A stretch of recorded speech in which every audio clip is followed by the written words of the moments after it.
Hello बच्चों, welcome back to my channel. कैसे हैं आप सब। आप लोग को मैं बिजनेस सिक्योरिटी फ्रेमवर्क की क्लासेस आप लोग की स्टार्ट हो गई थी। फर्स्ट क्लास मैंने जो ली थी उसमें आप लोग को समझाया था कि इसमें क्या क्या चीज़ें आपको पढ़नी है, इसका सिलेबस क्या है, कौन से एक्ट आपको पढ़ने हैं, साथ ही जो इसमें कुछ आधारभूत परिभाषाएं यानी कि फंडामेंटल डेफिनेशंस जो थी वो समझाई थी। वो कीवर्ड्स आपके बार बार इस बुक में यूज़ होंगे, तो आप एक बार उन्हें अच्छे से समझ लेंगे तो आगे आप जो भी चैप्टर्स पढ़ेंगे तो वहाँ पर आपको ईजी रहेगा। अगर आपने वो वीडियो नहीं देखी है तो पहले आप वो वीडियो देख लीजिए, तो आपको आगे अच्छे से समझ में आएगा। उस वीडियो का लिंक आपको इस वीडियो को डिस्क्रिप्शन में मिल जाएगा, तो आप उस वीडियो को जाकर के पहले देख लीजिए। इसके अलावा प्लेलिस्ट भी बनी है, वहाँ से भी आप आसानी से देख सकते हैं। आज जो हम पढ़ेंगे वो आपका चैप्टर है एग्रीमेंट यानी कि ठहराव, मीनिंग, काइंड्स एंड डिफरेंसेस यानी कि ठहराव क्या होता है, उसका अर्थ, प्रकार एवं उसमें अंतर। आगे जो आप पढ़ेंगे कि व्यर्थ या व्यर्थनीय ठहराव है, वाइड एंड वाइडेबल एग्रीमेंट है, इन सब के बीच में डिफरेंसेस क्या होते हैं वो आप आगे पढ़ेंगे। तो सबसे पहले हम स्टार्ट करते हैं कि एग्रीमेंट क्या है। वीडियो शुरू करने से पहले जिन लोगों ने सब्सक्राइब नहीं किया है जल्दी से चैनल को सब्सक्राइब कर लीजिए और नोटिफिकेशन बिल को भी ज़रूर ऑन कर दीजिएगा और अपने फ्रेंड्स के साथ आप लोग प्लीज़ शेयर ज़रूर किया करिए वीडियोस को ज़्यादा से ज़्यादा।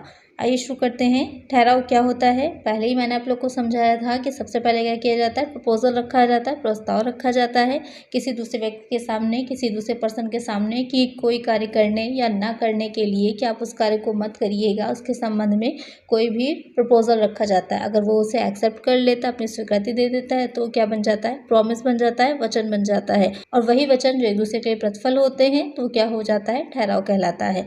तो वही चीज़ है, ठहराव क्या हो जाएगा, प्रत्येक वचन अथवा वचनों का प्रत्येक समूह जो एक दूसरे का प्रतिफल हो, ठहराव कहलाता है।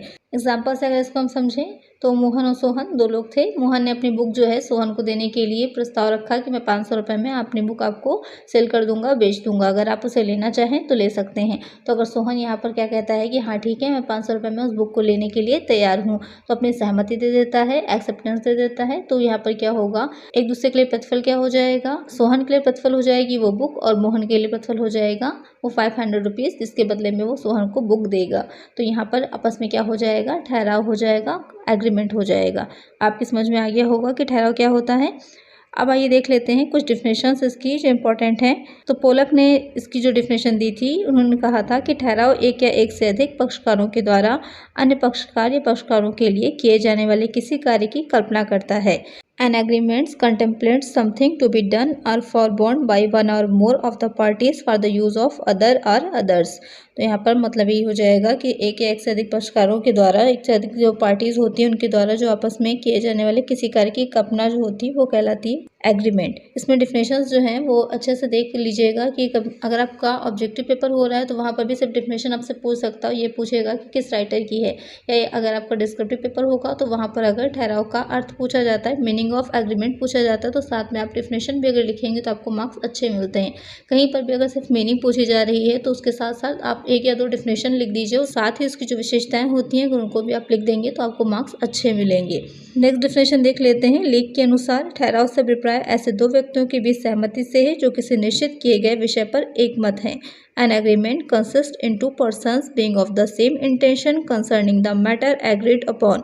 यहाँ पर एक चीज़ बहुत इंपॉर्टेंट है, इन्होंने जो अपने डिफिनेशन में कही है कि किसी निश्चित किए गए विषय पर एक मत है, यानी कि जिस भी सब्जेक्ट पर आपस में वो दोनों बात कर रहे हैं, सहमत हो रहे हैं, उसके लिए उनका एक मत होना जरूरी है। यानी कि जो स्वीकृति ली जा रही है वो पूरी तरह से क्या होनी चाहिए, पूरी तरह से फ्री कंसेंट होना चाहिए, यानी कि स्वतंत्र सहमति होनी चाहिए। अगर किसी तरह के दबाव में या झूठ बोलकर या बलपूर्वक ली जा रही है तो वो स्वतंत्र सहमति नहीं कहलाएगी। आगे आप चैप्टर पढ़ेंगे वहाँ पर किस तरह की होती है सहमति या कब स्वतंत्र नहीं मानी जाती है, डिटेल में वहाँ पर आप पढ़ेंगे। तो ये कुछ डिफिनेशंस हो गई हैं और भी आपकी बुक में दे रखी होंगी, तो उसे देख लीजिएगा एक बार। तो ये तो हमने समझ लिया कि ठहराव क्या होता है, एग्रीमेंट क्या होता है और उसकी डिफिनेशंस क्या हैं। अब आइए एक बार देख लेते हैं इसके लक्षण या विशेषताएं क्या होती हैं। कैरेक्टरिस्टिक्स ऑफ एग्रीमेंट जो फर्स्ट होगा वो उसमें आएगा, ठहराव में कम से कम दो पक्षकार अवश्य होते हैं, यानी कि दो पार्टीज होना आवश्यक होता है। केवल एक पार्टी या एक पक्षकार एग्रीमेंट को नहीं कर सकता। नॉर्मल सी बात है, आप किसी दूसरे व्यक्ति के सामने कोई कार्य को करने के लिए ही तो कहेंगे, तो उसके लिए कोई दूसरा व्यक्ति तो होना चाहिए। आप स्वयं से ही तो नहीं कह सकते कि हाँ हम अपने आप से ही कह रहे हैं कि हमें ये काम करना है या नहीं करना है,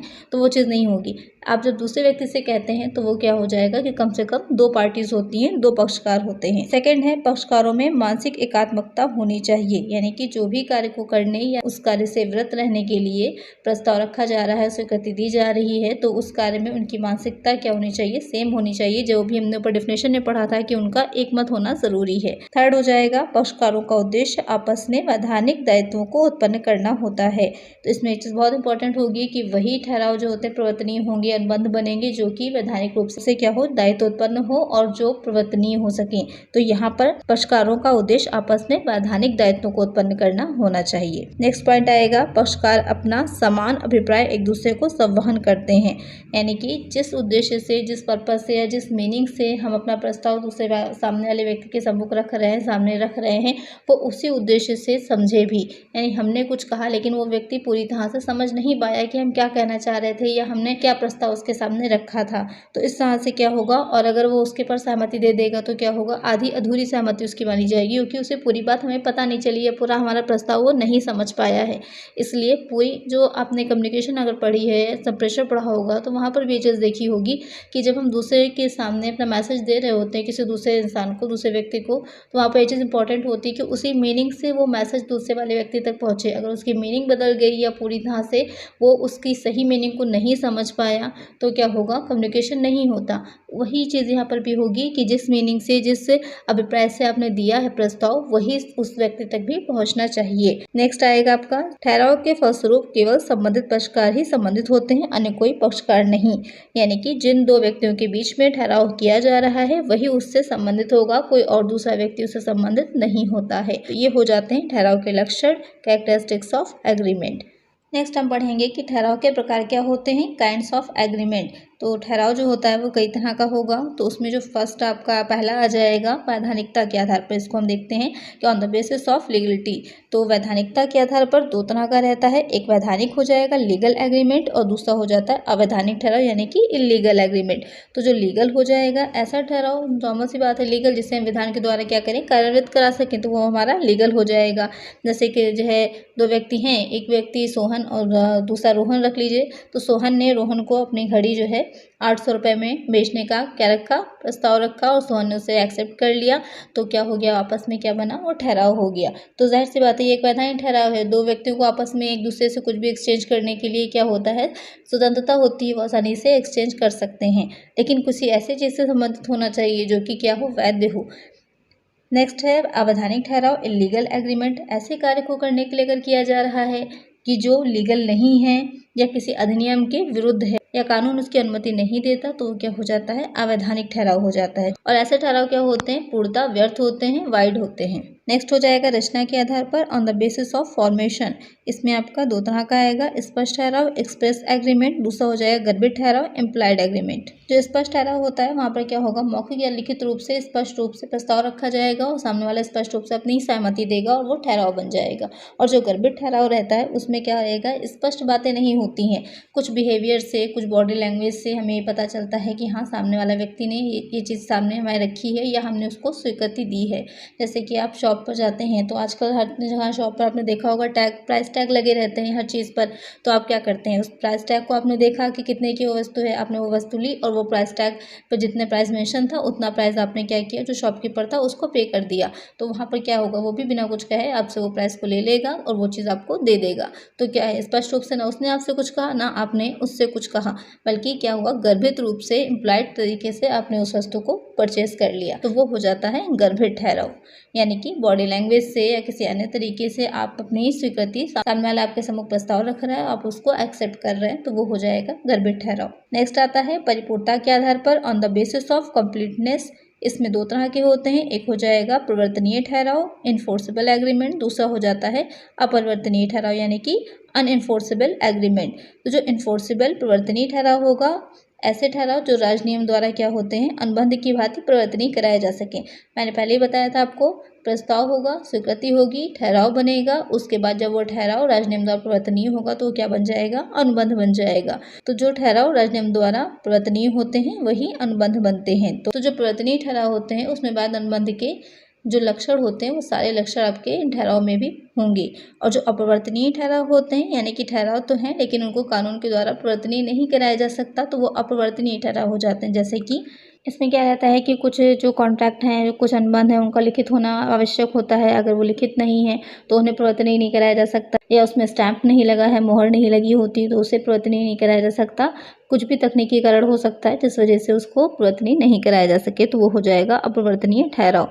नेक्स्ट आता है उत्तरदायित्व के आधार पर, on the basis of responsibility. इसमें आ जाएगा एक पक्षीय ठहराव और द्विपक्षीय ठहराव। यूनिलैटरल एग्रीमेंट और द्विपक्षीय ठहराव हो जाएगा बायलैटरल एग्रीमेंट। इसमें क्या रहता है कि एक पक्ष ने जो भी वचन दिया था, प्रॉमिस दिया था, वो तो उसको पूरा कर देगा, लेकिन जो दूसरी पार्टी होती है, दूसरा पक्ष होता है, वो अपने प्रॉमिस को पूरा नहीं करता है, तो वो ठहराव आपका क्या हो जाएगा, एक पक्षीय ठहराव हो जाएगा। और द्विपक्षीय ठहराव में रहेगा दोनों ही पक्षकार क्या होते हैं, अपने अपने प्रॉमिस को पूरा कर देते हैं, तो आपका द्विपक्षीय ठहराव हो जाता है। नेक्स्ट आएगा परिवर्तनीयता के आधार पर, on the basis of enforceability. इसमें आ जाता है वाइड एग्रीमेंट और वाइडेबल एग्रीमेंट। ये दोनों बहुत इंपॉर्टेंट हैं। वाइड एग्रीमेंट यानी कि व्यर्थ ठहराव और व्यर्थनीय ठहराव। तो जो व्यर्थ ठहराव होता है, पहले ही बता चुके हैं इसकी डिफिनेशन हम आप लोगों को इससे पहले की वीडियो में, कि एक ठहराव जो राजनियम द्वारा परिवर्तनीय नहीं होगा वो व्यर्थ ठहराव कहलाता है, और इसे कोई भी पक्षकार राजनियम द्वारा परिवर्तनीय नहीं करा सकता। और जो व्यर्थनीय ठहराव होता है उसमें क्या रहता है कि एक पक्षकार या एक से अधिक पक्षकारों की इच्छा पर परिवर्तनीय होता है, लेकिन दूसरे पक्षकार की इच्छा पर परिवर्तनीय नहीं होगा, तो वो हो जाता है व्यर्थनीय ठहराव। ऐसे ठहराव जो कि अनुचित या बल प्रयोग करके या जो है धोखा या झूठ या मिथ्या वर्णन इस तरह से जो है सहमति लेकर किए गए होते हैं, वो वाले ज़्यादातर आपके व्यर्थनीय ठहराव हो जाते हैं। नेक्स्ट आ जाता है निष्पादन के आधार पर, on the basis of execution. निष्पादित ठहराव एग्जीक्यूटेड एग्रीमेंट और निष्पादनीय ठहराव एग्जीक्यूटरी एग्रीमेंट। निष्पादित में यानी कि जिसने अपने अपने उत्तरदायित्व को पूरा कर दिया है दोनों पक्षकारों ने, तो वो हो जाएगा आपका निष्पादित ठहराव। और जो निष्पादनीय ठहराव होगा उसमें क्या होगा, पक्षकारों द्वारा अपना उत्तरदायित्व जो है, रिस्पॉन्सिबिलिटी जो है वो भविष्य में पूरा करना होता है, तो वो हो जाता है आपका निष्पादनीय एग्जीक्यूटरी एग्रीमेंट। तो ये हो जाएंगे आपके टाइप्स ऑफ एग्रीमेंट। इसको अच्छे से समझ लीजिएगा, कोई भी आपका पूछ सकता है एग्जाम में। अगर आपका डिस्क्रिप्टिव पेपर हो रहा है तो आप ये पूछ सकता है आपसे कि ठहराव कितने तरह के होते हैं, तो आप ये सारे लिखेंगे। और अगर आपका जो है ऑब्जेक्टिव पेपर हो रहा है तो वहाँ पर कोई भी पूछ सकता है कि इसमें डिफिनेशन दे देगा उसकी, या बता देगा, एक उदाहरण दे देगा, उसमें आपसे पूछ सकता है कि किस तरह का ठहराव होगा। इसमें नेक्स्ट पढ़ेंगे, काफ़ी इंपॉर्टेंट है। अगर डिस्क्रिप्टिव पेपर आपका हो रहा है तो ये क्वेश्चन अक्सर पूछा जाता है। Most important, very very important ये क्वेश्चन है आपका, कि समस्त अनुबंध ठहराव होते हैं किंतु समस्त ठहराव अनुबंध नहीं होते। All contracts are agreement but all agreements are not contract. ये क्वेश्चन बहुत आता है और मोस्ट इंपॉर्टेंट है आपका। तो इससे अगर हम समझेंगे तो दो तरह से समझ सकते हैं। सबसे पहले हमें ये समझना होता है, या ये कहिए कि इसे दो पार्ट में डिवाइड करके समझा जाएगा। पहला हो जाएगा समस्त अनुबंध ठहराव होते हैं, और दूसरा हो जाता है समस्त ठहराव अनुबंध नहीं होते। तो पहला वाला जो पॉइंट है आपका, समस्त अनुबंध ठहराव होते हैं, बिल्कुल होंगे। कैसे होंगे, क्योंकि सबसे पहले ठहराव ही होगा, उसके बाद वो परिवर्तनीय जब होता है तब वो अनुबंध बनता है। इसलिए जितने भी अनुबंध होते हैं वो पहले ठहराव होते हैं। All contracts are agreement. ठहराव जो होता है किसी अनुबंध की आधारशिला होता है, उसके बिना अनुबंध हो ही नहीं सकता। लेकिन किसी भी ठहराव को अनुबंध के रूप में परिवर्तनीय कराने के लिए उसमें कुछ लक्षण या विशेषताएं होना अनिवार्य होती हैं। वो कौन सी हो जाएंगी? फर्स्ट हो जाएगी ठहराव के पक्षकारों में स्वतंत्र सहमति हो, ठहराव के पक्षकारों में अनुबंध करने की क्षमता हो, ठहराव को स्पष्ट रूप से व्यर्थ घोषित न होना, ठहराव के लिए वैधानिक प्रतिफल एवं उद्देश्य का निश्चित होना, ठहराव का लिखित साक्षी द्वारा प्रमाणित तथा पंजीकृत होना, और पक्षकारों के मध्य वैधानिक संबंध होना। ये कुछ विशेषताएं हैं, ये कुछ लक्षण है जिनके होने के बाद ही वो ठहराव क्या होता है, परिवर्तनीय होता है और वो अनुबंध बनता है। तो ये हो जाएगा, इससे स्पष्ट हमें हो रहा है कि ठहराव में कौन सी विशेषताएं होंगी या कौन सी विशेषताओं के अभाव में अनुबंध वो नहीं बन पाएगा। अब इसका दूसरा हम देख लेते हैं, जिसमें आएगा समस्त ठहराव अनुबंध नहीं होते। All agreements are not contract. क्यों नहीं होते हैं? सारे अनुबंध तो ठहराव होते हैं, लेकिन जो ठहराव परिवर्तनीय नहीं कराए जा सकेंगे तो वो क्या होता है, वो अनुबंध नहीं बनेंगे। तो अनुबंध के लिए ठहराव का होना आवश्यक है, किंतु ठहराव होने के लिए अनुबंध का होना आवश्यक नहीं होगा, क्योंकि पहले ठहराव किया जाता है उसके बाद अनुबंध आता है। यहाँ पर सैमुअल विलिस्टन जो थे उन्होंने एक लाइन बोली थी, ठहराव एक तटस्थ शब्द है। इसको नोट कर लीजिए, हो सकता है ऑब्जेक्टिव में आपसे पूछ सकता है कि ये किसने कहा था, तो आपका आंसर इसका क्या होगा, सैमुअल विलिस्टन ने कहा था। तो केवल वही ठहराव अनुबंध होते हैं जो राजनियम द्वारा परिवर्तनीय होते हैं, और जो परिवर्तनीय नहीं कराया जा सकेंगे वो केवल क्या होता है, ठहराव होकर ही रह जाते हैं। तो कौन से ऐसे ठहराव होते हैं जो कि अनुबंध नहीं बन पाते, आइए क्विकली देख लेते हैं एक बार। सामाजिक ठहराव ऐसे ठहराव जो कि पक्षकारों के बीच सामाजिक उद्देश्यों को स्थापित करते हैं। इनके भंग होने पर इन्हें वैधानिक रूप से क्रियान्वित नहीं किया जाता। जैसे कि आपका कोई नेबर है, आपके पड़ोस में कोई रहता है, वो आपको लंच या डिनर के लिए इनवाइट करता है, लेकिन कुछ रीज़न से किसी के कारणवश आप उसके क्या लंच या डिनर पर नहीं जा पाते हैं, तो क्या था यहाँ पर वो आपके विरुद्ध क्या होगा, किसी क्षतिपूर्ति की मांग तो नहीं करेगा ना। तो वही चीज़ हो जाएगी कि ये एक सामाजिक ठहराव है। इसे प्रवर्तनीय अगर आप नहीं जा पा रहे हैं तो इसे प्रवर्तनीय नहीं कराया जा सकता, ये अनुबंध नहीं बनेगा। धार्मिक तथा नैतिक ठहराव रिलीजियस एंड मोरल एग्रीमेंट, इसमें रहता है कि कोई अगर नैतिक रूप से किए जा रहे हैं ठहराव तो वो भी अनुबंध नहीं बनते, ना ही उन्हें न्यायालय द्वारा प्रवर्तित कराया जा सकता है। इसमें क्या होता है, जैसे कि किसी व्यक्ति ने या आपने किसी ट्रस्ट में 10,000 रुपये देने के लिए क्या किया, वचन दिया, लेकिन किसी कारणवश आप वो 10,000 रुपये नहीं दे पाए, तो यहाँ पर क्या होगा, वो आपके विरुद्ध किसी क्षतिपूर्ति या वाद को प्रस्तुत नहीं कर पाएंगे, ना ही उस ठहराव को प्रवर्तनीय करा सकेंगे। नेक्स्ट हो जाएगा राजनीतिक ठहराव। अगर उसका उद्देश्य भी वैधानिक नहीं होगा तो उसे भी प्रवर्तनीय नहीं कराया जा सकता और वो भी केवल क्या रहेगा, ठहराव ही रहेगा। नेक्स्ट आएगा पारिवारिक ठहराव, फैमिली एग्रीमेंट। इसमें क्या होता है कि जो परिवार के सदस्यों के बीच जो पारिवारिक विषयों पर जो फैमिली में आपस में चीज़ें रहती हैं उनके में आपस में कोई अगर जो ठहराव हो रहा है और वो पूरा नहीं होता तो उसे भी प्रवर्तनीय नहीं कराया जा सकता और वो सिर्फ ठहराव रहेगा, अनुबंध नहीं बन पाएगा। नेक्स्ट आएगा स्वतंत्र सहमति के बिना किए गए ठहराव। ऐसे ठहराव जो कि पहले मैंने बताया था कि अगर सहमति इसमें स्वतंत्र नहीं होती है तो वो भी क्या होते हैं, उसमें जो भी पीड़ित पक्षकार होगा उसकी इच्छा पर क्या हो जाएगा, व्यर्थनीय हो जाएंगे और उसे भी अनुबंध में प्रवर्तित नहीं कराया जा सकता। नेक्स्ट आता है अवैधानिक उद्देश्य प्रतिफल के ठहराव, यानी कि ऐसे ठहराव जिनका उद्देश्य क्या होता है, वैधानिक न होकर के अवैधानिक है, तो उसको भी अनुबंध में प्रवर्तित नहीं करा जा सकता। स्पष्ट रूप से व्यर्थ घोषित ठहराव, कुछ ऐसे ठहराव होते हैं जो कि क्या होता है, स्पष्ट रूप से व्यर्थ घोषित किए गए हैं, जैसे कि विवाह में बाधा डालने का ठहराव है, व्यापार में बाधा डालने का ठहराव है, वैधानिक कार्यवाहियों में रुकावट डालने का, ये सारे ठहराव क्या होते हैं, स्पष्ट रूप से व्यर्थ हैं। तो इसके संबंध में कोई ठहराव किया जा रहा है तो वो भी प्रवर्तनीय नहीं होता। अनुबंध की क्षमता न रखने वाले पक्षकारों द्वारा किए गए ठहराव, ऐसे ठहराव जो कि ऐसे पक्षकारों द्वारा किए गए हैं जो कि अनुबंध करने की योग्यता नहीं रखते हैं। आप आगे एक अलग चैप्टर पढ़ेंगे जिसमें आप पढ़ेंगे कि अनुबंध करने की क्षमता के लिए योग्यता कौन सी होती है, तो अगर वो योग्यता नहीं है तो वो भी ठहराव क्या रहते हैं, प्रवर्तनीय नहीं होंगे। दहेज लेन देन से संबंधित, अगर कोई इस तरह का ठहराव करता है कि किसी के विवाह में इतना दहेज दिया जाएगा, उसी के बेस पर विवाह तय हो रहा है, अगर वो इतना दहेज नहीं देता तो वो भी क्या होगा, जो ठहराव हो क्या होगा, वो प्रवर्तनीय नहीं कराया जा सकता, क्योंकि ये भी क्या है, दहेज लेना या देना क्या होता है, कानून अपराध माना जाता है और वह वैधानिक नहीं है। तो इस तरह से ये सारे ठहराव क्या होते हैं, ठहराव ही रहते हैं, अनुबंध नहीं बन पाते हैं। तो इस तरह से कहा जा सकता है कि जो समस्त ठहराव होते हैं वो अनुबंध नहीं होते। All agreements are not contract. अच्छे से आप समझ गए होंगे इस चीज़ को कि समस्त अनुबंध ठहराव होते हैं किंतु समस्त ठहराव अनुबंध नहीं होते हैं। All contracts are agreement but all agreements are not contract. I hope आपको अच्छे से समझ में आ गया होगा कि इसे किस तरह से, अगर ये क्वेश्चन आपके एग्जाम में आता है तो कैसे आप इसको डिफाइन करेंगे, किस तरह से इसको लिखेंगे।